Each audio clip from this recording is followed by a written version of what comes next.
కు చెందిన విమానం పెను ప్రమాదం నుండి త్రుటిలో తప్పించుకుంది. పైలట్ అప్రమత్తతకు తోడు మేడే కాల్ సకాలంలో అందడంతో పెను ముప్పు తప్పింది. గౌహతి నుండి చెన్నై వెళ్తున్న విమానంలో ఈ ఘటన చోటు చేసుకుంది. గౌహతి నుండి ప్రయాణికులతో ఇండిగో విమానం చెన్నైకి బయలుదేరింది. విమానం టేకాఫ్ అయిన కొద్దిసేపటికే అందులో ఇంధనం తక్కువగా ఉన్న విషయాన్ని పైలట్ గుర్తించారు. పరిస్థితి తీవ్రతను అర్థం చేసుకున్న ఆయన వెంటనే అప్రమత్తమయ్యారు. ఎయిర్ ట్రాఫిక్ కంట్రోల్ కు మేడే సందేశాన్ని పంపించారు. అత్యవసర పరిస్థితిని తెలియజేసే ఈ కాల్ అందుకున్న ఏటీసీ అధికారులు తక్షణమే స్పందించారు. సమీపంలోని బెంగళూరు అంతర్జాతీయ విమానాశ్రయంలో విమానాన్ని అత్యవసర ల్యాండింగ్ చేసేందుకు ఏర్పాట్లు చేశారు. పైలట్ చాకచక్యంగా వ్యవహరించి విమానాన్ని బెంగళూరులో సురక్షితంగా దించారు. దీంతో ప్రయాణికులు, సిబ్బంది ఊపిరి పీల్చుకున్నారు.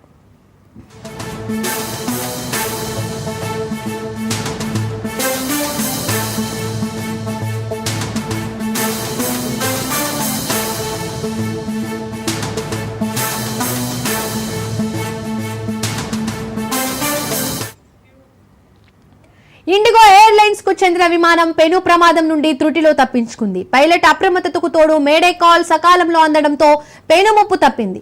గువాహతి నుండి చెన్నై వెళ్తున్న విమానంలో ఈ ఘటన చోటు చేసుకుంది. గౌహతి నుండి ప్రయాణికులతో ఇండిగో విమానం చెన్నైకి బయలుదేరింది. విమానం టేకాఫ్ అయిన కాసేపటికే అందులో ఇంధనం తక్కువగా ఉన్న విషయాన్ని పైలట్ గుర్తించారు. పరిస్థితి తీవ్రతను అర్థం చేసుకున్న ఆయన వెంటనే అప్రమత్తమయ్యారు.